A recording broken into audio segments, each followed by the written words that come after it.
Technical issue ఉంది. So మళ్ళీ వస్తాను మీ దగ్గరికి. ఈ లోపు మనం కాసరగడ్డ నాగార్జున గారు బీజేపీ నుంచి ఉన్నారు, వారితో మాట్లాడదాం. నాగార్జున గారు,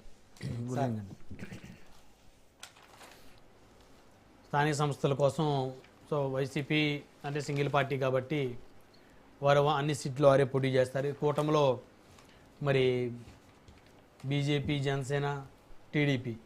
మొన్న ఈ మధ్య వచ్చిన వార్తలు 80% టీడీపీ అని, 15% జనసేన అని, పాపం 5% బీజేపీ అని. 5% బీజేపీ అంటే మరి ఇది బీజేపీ మీరు యాక్సెప్ట్ చేస్తున్నా లేదు, మీరు కూడా మాకు 20%, 30% కావాలని అడిగే పరిస్థితి ఉందా సార్?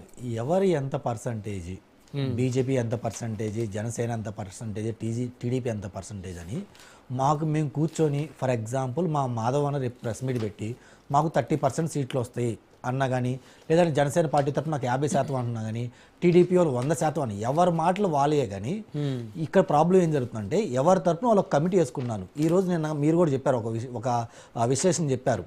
జనసేన తరఫున ఒక 14 మందితో ఒక సీనియర్తో ఒక కమిటీ వేసుకున్నారు.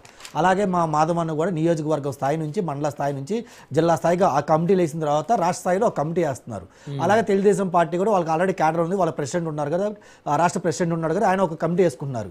ఈ 3 కమిటీలు వాళ్ళ కార్యకర్తలతో మాట్లాడుకోవాలి, వాళ్ళ నాయకులతో మాట్లాడుకోవాలి, ప్రజల్లో ఏమనుకుంటున్నారు వారి కార్యకర్తలు కానీ లేదంటే సెక్రటరీ లీడర్స్ ఏమనుకున్నారని ఆ ఫీడ్బ్యాక్ మొత్తం తీసుకొని వీళ్ళు ముగ్గురు కూర్చొని ఒక డిసైడ్ అయ్యి ఆ తర్వాత వీళ్ళ పైన ఉన్న అధినాయకులు ఎవరైతే ఉన్నారో మా సెంట్రల్ కమిటీ కానీ, అలాగే నారా చంద్రబాబు నాయుడు గారికి, పవన్ కళ్యాణ్ గారు కానీ, వీళ్ళకి ముగ్గురికి రిపోర్ట్ ఇచ్చిన తర్వాత వీళ్ళు కూర్చొని ఎవరికి ఎన్ని సీట్లు అని చెప్పి డిసైడ్ చేస్తారు.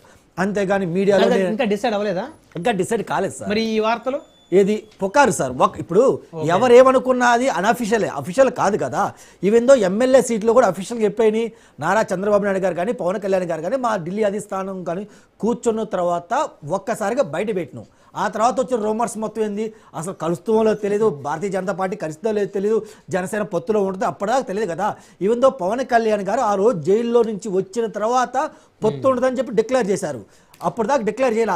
కానీ డిక్లేర్ చేయకముందే మీకు గుర్తు తెలుసు సార్, లోకల్ బాడీ ఎలక్షన్లో చింతమనేని గారు ఉన్న నియోజకవర్గంలో కానీ అసలు అధినాయకులు సంబంధం లేకుండా కార్యకర్తలు పొత్తు పెట్టుకున్నారు. మీకు గుర్తుందో లేదు. సో ఏ సీట్లు ఎంత ఇవ్వాలని అధిష్టానం డిసైడ్ చేసి చెప్పింది. కాబట్టి వైసీపీ గవర్నమెంట్ లో 2-3 దగ్గర జనసేన, టీడీపీ వాళ్ళే పొత్తు పెట్టుకున్నారు. అధినాయకులు కూడా సంబంధం ఇక్కడ తప్పు కాదు. జనరల్ గా ఇందాక మా సోదరులు ఏం చెప్పారు, జగన్మోహన్ రెడ్డి గారు ఏం చెప్తే అది డిసైడ్ చేస్తామని అన్నారు. కానీ మా పార్టీలో అలా కుదరదు. మా పార్టీ అధినాయకులైనా సరే లేదా పవన్ కళ్యాణ్ గారు కూడా చాలా మీటింగ్లో చెప్పారు. ఒక్కోసారి మీరు నన్ను నమ్మట్లేదు బాబు, మీరు చెప్పింది నన్ను ఫాలో కమ్మంటున్నారు, గతంలో నేను ఫాలో అయ్యే కదా, ఈసారి నాకు ఒక అవకాశం ఇవ్వని చెప్పి పవన్ కళ్యాణ్ కూడా ఛాన్సాలు చెప్పారు. అలాగే టీడీపీ కూడా సోషల్ మీడియాలో వాళ్ళ కార్యకర్తలు ఏమన్నా అన్నా కానీ దాని మీద యాక్షన్ తీసుకొని స్పందిస్తుంది. అంటే మేము ఓన్లీ నాయకులు చెప్తే ఫాలో అయ్యే పార్టీ కాదు సార్. కార్యకర్తల మనోభావాలను తీసుకొని పరిగణన తీసుకొని కొంతమంది ఎన్ని కావాలి అంటే అన్ని కార్యకర్తల నాగార్జున గారు ఎన్ని పక్కన పెట్టండి. ఇంకపోతే బీజేపీలో ఉన్నారు. సో బీజేపీ పర్సన్గా మీరు ఎంత పర్సెంటేజ్ పోటీ చేస్తారు చెప్పండి సార్. మేమైతే మినిమం 20% ఎక్స్పెక్ట్ చేస్తున్నాం. మినిమం 20% ఎక్స్పెక్ట్ చేస్తున్నాను. విన్నారా వాళ్ళు చెప్పిన పర్సెంటేజ్ ఏంది? వాళ్ళు చెప్పిన గతంలో రూమర్స్ ఏమవుతుంది, 70-20-10 అని వస్తుంది. మేము 10 కదా 20 ఉంటే బాగుంటుంది మేము అనుకుంటున్నాం. బట్ అది నా అభిప్రాయం, నా పార్టీ అభిప్రాయం. మీ అభిప్రాయం చెప్పండి. నా అభిప్రాయం 20% సార్, తప్పే ఉంది. ఇంకా పోతే మా వైసీపీ జనసేన 20-20కి డబుల్ వేసుకోవాలి 40 అంటారు. 20-40-60 టీడీపీ 40% పోటీ చేసిద్దా? సరే ఇప్పుడు ఎంత పర్సెంటేజ్ అని చెప్పి పెద్దలు డిసైడ్ చేస్తారు సార్. నా అభిప్రాయం ఏమని చెప్పమంటే నా అభిప్రాయం నేను చెప్పాను. అది 10 అవుద్దా, 15 అవుద్దా, 20 అవుద్దా అని నాకు తెలియదు. మీ అభిప్రాయం 20 అయితే బాగుంటుంది నా అభిప్రాయం. మరి ఎంత అవుతుందో చూడాలి. ఇంకపోతే మా మిత్రులు వైసీపీ మిత్రులు వచ్చినప్పుడు జనరల్ గా లోకల్ బాడీ ఎలక్షన్స్ లో వాళ్ళ స్టాండ్ మాట్లాడితే బాగుంటది. కానీ జాకీలేసి కోటో ప్రభుత్వాన్ని ఎంతవరకు లేపాలో అంతవరకు లేపుతా కొంచెం టీడీపీకి, జనసేనకి ఎలా పొలాలు పెట్టాలి, భారతీయ జనతా పార్టీకి కూటమి ఎలా పొలాలు పెట్టాలి, ఈ దూరంలో మాట్లాడటం చాలా బాధాకరం. మీ పార్టీ స్టాండ్ ఏంది? మీరు కాసేపు ఏమంటారు, జడ్డా శ్రావణ్ నేను వైసీపీతో కలిసే ఉన్నాను, రేపు పొత్తులో మేము వస్తున్నాం అంటారు. రేపు మా విజయసాయి రెడ్డి గారు పార్టీ పెడుతున్నారు, ఆయన మీతో పొత్తులో వద్దామని ఆయన అనుకుంటున్నాడు. అంటే మీ స్టాండ్ ఏంది? మమ్మల్ని జెండాలు మోయడం కాదు. గతంలో రాజశేఖర రెడ్డి గారు ముఖ్యమంత్రి కావడానికి 4 పార్టీలు జెండాలు మోస్తే ఆయన ముఖ్యమంత్రి అయ్యారు. ఆయన ఒక్కరు పగలదీసే ముఖ్యమంత్రి కాలేదు కదా. జెండాలు మోయడం ఏదో తప్ప, అది రాజ్యాంగబద్ధంగా మాకు వచ్చిన హక్కు బాబాసాహెబ్ అంబేద్కర్ గారు ఇచ్చారు, అది మేము ఫాలో అవుతున్నాం. ఇంకా మాట్లాడాలి ఏంటంటే సార్, లోకల్ బాడీ ఎలక్షన్స్ లో అవుననుకున్నా కాదనుకున్నా ఎంతో కొంత పర్సెంటేజ్ అధికార పార్టీకే ఫెచ్చింగ్ ఉంటుంది. ఇక్కడ తెలంగాణలో చూసాం, గతంలో కానీ ఇంకొక పార్టీ మనం చూసాం. సో లోకల్ బాడీ ఎలక్షన్లో అధికారంలో ఏ పార్టీ ఉంటే ఆ పార్టీ ఫెచ్చుగా ఉంటుంది. కాకపోతే ఇప్పుడు మా సోదరులు ఏం చెప్పాలంటే, గతంలో జగన్మోహన్ రెడ్డి గారు ముఖ్యమంత్రిగా ఉన్నప్పుడు మేము కనీసం నామినేషన్ ఏపీలా పేపర్లు విత్డ్రా చేస్తుంటే లాక్కున్నో, చింపేసినో, గంజాయి కేసును పెట్టినో, పోలీసులు వాడుకున్నో. మీరు అలా చేస్తారా, అలా చెప్తే ముందే చెప్పండి మాకు అని మీరు మిత్రులు అడిగితే నేను చెప్పాను, మాకు అలాంటిది ఏమి లేదయ్యా, రాజ్యాంగ పరంగా ప్రజాస్వామ్యబద్ధంగా మీరు ఎన్ని నామినేషన్లు వేసుకుంటారో అన్ని నామినేషన్లు వేసుకోండి, మేము స్వేచ్ఛ చేస్తున్నాం, మాకు ఎటువంటి ఇబ్బంది లేదని చెప్పి మేము బహిరంగంగా చెప్తాం.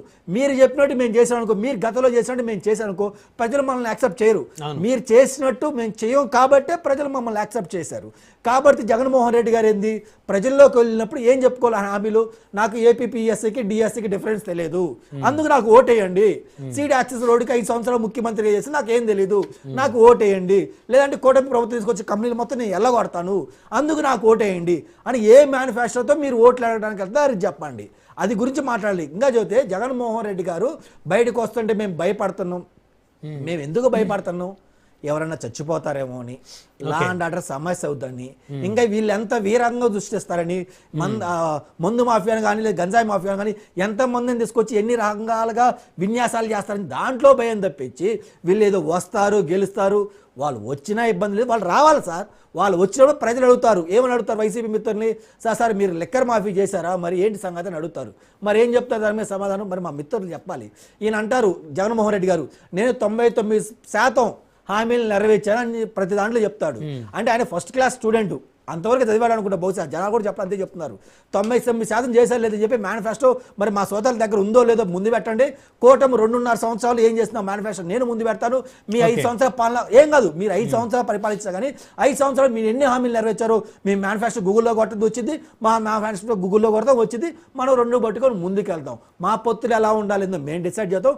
ప్రజలకు ఒక అవగాహన ఉంది, ఈ పార్టీని దగ్గర రాకూడదు, ఈ పార్టీకి దగ్గర ఇస్తే ఎంత దారుణాలు దొరికితే గతంలో అందరూ చూశారు. ఇంకా కాకపోతే వైసీపీ మిత్రులు ఏంటంటే, మేము అన్ని సీట్లలో పోటీ చేస్తాం అంటే కొన్ని సీట్లలో మీకు ఇన్ఛార్జీలు లేరు సార్, పారిపోయారు. కొన్ని సీట్లు మీ ఇన్ఛార్జీలు, కొన్ని సీట్లలో మీరు ఇన్ఛార్జీలు వినండి సార్, కొన్ని సీట్లు వీళ్ళ ఇన్ఛార్జీలు అసలు ఏ కేసులు ఇరుక్కుని వాళ్ళకే తెలియకుండా ఇరుక్కుంటున్నారు సార్.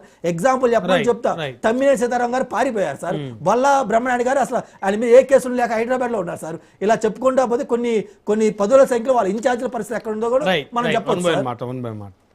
సప్తగిరి ప్రసాద్ గారు.